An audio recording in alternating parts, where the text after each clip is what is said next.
Hello everyone, it's Saja here and I'm back with another video.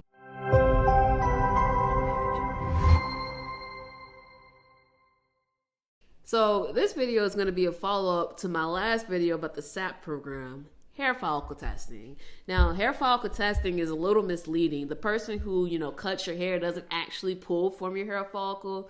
When they cut your hair, they try to cut as close to the root as possible. And usually it's the first inch and a half. And now supposedly it provides 3 months of data and tells the examiner whether or not you're a user. So if a person smokes weed, for example, the drugs enter in their hair via their bloodstream and it just grows out of your hair and it stays in your hair forever. And I know they say that the test only goes back 3 months, but all that is contingent upon how much hair they take and where they take the hair. And also, it depends on how fast your hair grows. Not everyone hair grows not everyone hair grows a half an inch every month.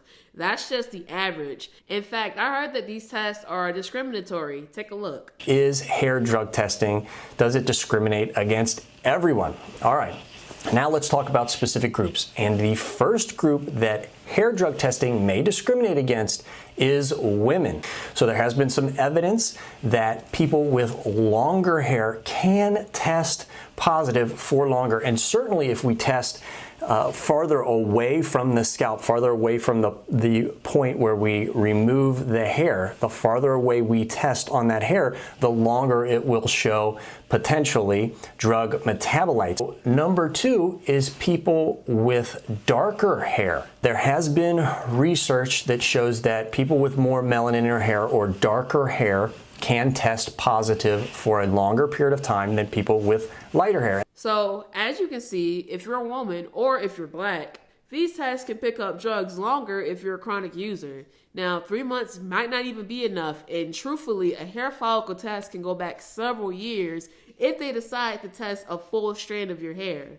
Now, if you're concerned about a hair follicle test, then first things first, just stop doing the drugs. That is the best and foolproof way to beat a hair follicle test, or any drug test for that matter. Just don't do the drugs. And if you want to be a truck driver, you got to make a choice. You can't be in this industry if you're a chronic user. And I'm sorry, and this test is designed to catch chronic users, not necessarily infrequent users. So, if you smoked weed your entire life and you decide to quit for 3 months, you could still probably fail a drug test. And if you shave your head, they can just take your body hair, which has an even longer detection window. And if you decide to go hairless, then they just can't do the hair follicle test anyway, and you still won't get the job. And they also claim to have these shampoos out there, Zydot Ultra Clean, Toxin Rid, Proactive, etc. These shampoos are very expensive, and I promise you they don't work. The people who are saying that they work, you never see their face. They never seem to, make follow-up videos about the shampoos. The reviews are fake. You go online, you research the reviews, they're fake. In fact, there's a whole video on YouTube that debunks the legitimacy of these shampoos. Take a look. Okay, so for everybody who wants to buy this and you want to know if it's fake or real, cold hard proof that it's fake. So, I went to the lab and I got the lab results. And, we'll just zoom in. I'm trying not to show my stuff here, like my name and all that. And, okay, so here's what they test for. It's red, positive right there. Yeah, that means I failed. I started using this on the 1st of December, so I'll use this for 27 days. I used it twice a day on most days. Sometimes before I went to sleep, I would even just kind of rub it in my hair and then just go to sleep. I wouldn't even wash it out. I just wanted to let it sit there and do its thing all night. And that didn't work. This doesn't work either. I use this Zydot Clean thing. Luckily this wasn't for a job. This was just like a test thing, just to let everybody know the truth about this. So as you can see, he didn't show his face for a reason, but he tested positive for THC. He used that shampoo for 27 days and he still failed the hair follicle test. So like I said, if you're a chronic user, no amount of shampoo will save you. Only time, a lot of time will save you. Now, personally, I don't agree with hair follicle testing. Why do you have to cut my hair? And I'll include a clip of how much hair they can take.